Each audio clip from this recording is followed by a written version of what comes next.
You know, if you just scroll through social media today, you'd think wealth is all about flashy lifestyles and crazy overnight success stories. But let's be real for a second, that's not wealth. That's just spending. Welcome to This Explainer. Today we're diving into something much deeper. We're going to break down the unconventional, really quiet habits that actually build true, permanent financial freedom. We're focusing on the core philosophy of invisible riches, distilling some timeless wisdom into a blueprint that literally anyone can follow. We're going to see how real wealth is built quietly, consistently, and without ever needing an audience. Okay, picture this. There's a small shop owner, right? And parked right outside his shop is this old, kind of beat-up Maruti 800. People are always asking him, hey, you work so incredibly hard. Why not just buy a better car? He just smiles. But what they don't know, what no one knows, is that sitting quietly in his bank account is 4.7 crore rupees. This perfectly highlights a fundamental truth we're going to explore today. Real wealth is what you don't see. Those visual markers of success we all chase, they're rarely a true indicator of actual financial security. So here's our roadmap for today. We're going to move from building that quiet wealth mindset to mastering impulse. Then we'll explore the surprisingly controversial power of financial secrecy, lay the groundwork for permanent freedom, and finally, we'll reveal the ultimate engine that powers this whole system.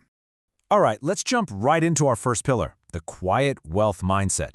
This is where we completely shatter the illusion of visible wealth and stop chasing temporary status symbols. There is a massive, and I mean massive, difference between looking wealthy and actually being wealthy. The concept of the kawane, or basically no show-off, captures this perfectly.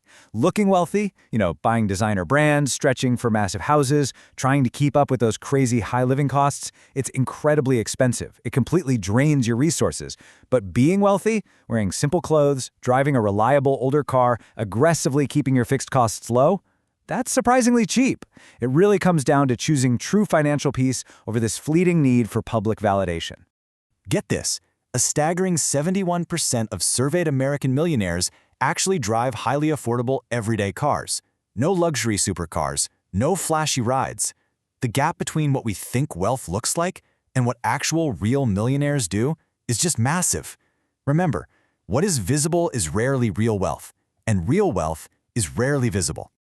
So, a crucial part of this mindset is eliminating what we call dead money. Think about a successful merchant. Every single item on their shelf has a clear purpose, right? Well, every single rupee or dollar you own needs a job too. If you've got idle cash just sitting in a basic savings account, it is literally losing value every single day because of inflation. It really should be in high-yield funds or strategic investments, because the harsh truth is, if your money isn't actively working for you, you are inevitably going to spend your entire life working for your money. Moving on to our second pillar, mastering impulse and emotion.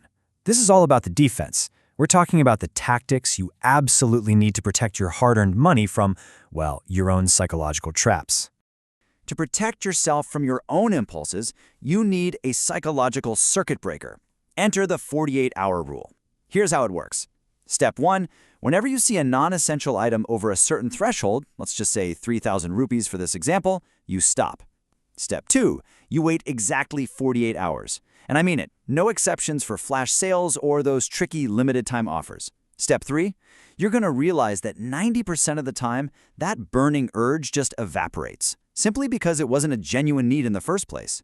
And those 10% of things you still actually want after 2 whole days, well, those are the things actually worth your money. There's a really simple but powerful truth to remember here. Decisions made in excitement almost always cost more than decisions made in calm. Every time you buy something, there's a battle going on between the excited you who's just chasing a quick dopamine hit and the calm you who's trying to build long-term wealth. Excitement is frankly a terrible financial advisor. By forcing a pause, you let logic take the wheel back from emotion. Now, here's a pretty tough defensive tactic, but I promise it's going to save you from some incredibly awkward family dinners. Udar ki maut, the death trap of lending. Never ever lend money expecting it back from friends or family. Treat it as a gift. Give only what you can afford to lose. If they happen to pay you back, fantastic, it's a bonus. But if they don't, your relationship survives because you never really expected it anyway. If you don't do this, you risk losing both the money and your friend. Let's move over to Pillar 3, the power of financial secrecy. We're going to explore how absolute silence can become your greatest financial asset, especially as your income starts to grow. I want you to ask yourself this question right now. Imagine you just got a massive salary raise or a huge promotion at work. What is your very first move? Do you immediately post about it? Start planning a lavish vacation? Do you go out and upgrade your phone? Think carefully, because how you answer this single question heavily dictates your entire financial future. The absolute winning move here is total secrecy for 6 months. Raise Milla, chup raho, got a raise, stay quiet. No new car, no upgraded apartment, no celebratory posts. Instead, you take that entire raise amount and funnel it directly into your investments without telling a single soul. Your salary might be a secret and your investments are completely silent, but eventually, the results are going to speak for themselves.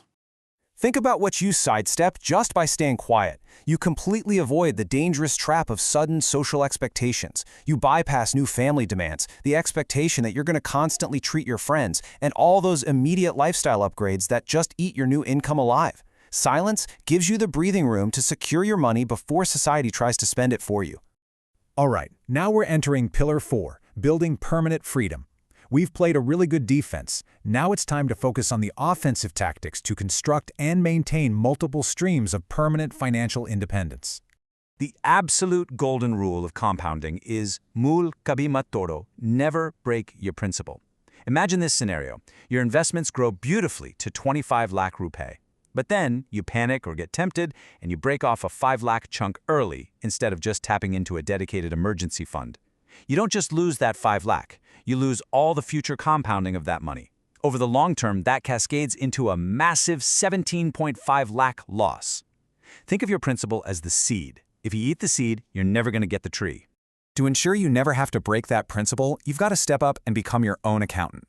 Dedicate just 1 day a month. Sit down, open up a spreadsheet, or literally just grab a notebook and track your net worth, your expenses, and your growth. I know, it sounds boring, but what gets measured gets managed. If you don't track your money, you are forever going to wonder where it went. And then there's the compounding magic of dusri dukaan hamesha, always having a second shop or a side income stream. You should never ever rely on just one source of income. It can be freelancing, selling a digital product, or even dividend investments. Even if it's just a boring 2,000 rupees a month extra, if you invest that consistently over 10 years, that tiny trickle compounds into massive leverage. Remember, boring money buys an exciting, free life. And always remember to invest before you spend. In fact, if you can, invest before you're even taxed. Most people spend whatever they want and then try to invest what's left over. But the wealthy, they invest first. By prioritizing tax-saving investments right off your paycheck, like maxing out Section 80C, you're capturing guaranteed risk-free returns simply by keeping your money out of the taxman's hands from the very start. Finally, let's explore our fifth and final pillar, the ultimate wealth engine. This is the master habit that makes all these other disciplines, the secrecy, the tracking, the compounding, actually work. There's a reason legendary investors like Warren Buffett spend up to 80% of their day reading. Continuous learning is the ultimate crash-proof engine of permanent wealth. Buying a book or grabbing a coffee with a mentor, those aren't expenses. Those are the highest ROI investments you will ever make in your life. Invest your mind in learning, and your mental returns will never, ever crash. The more you learn, the sharper and better your financial decisions become. So I want to leave you with this final, kind of provocative thought. Real wealth isn't built overnight, and you definitely don't have to implement all these steps at once, but you do have to start.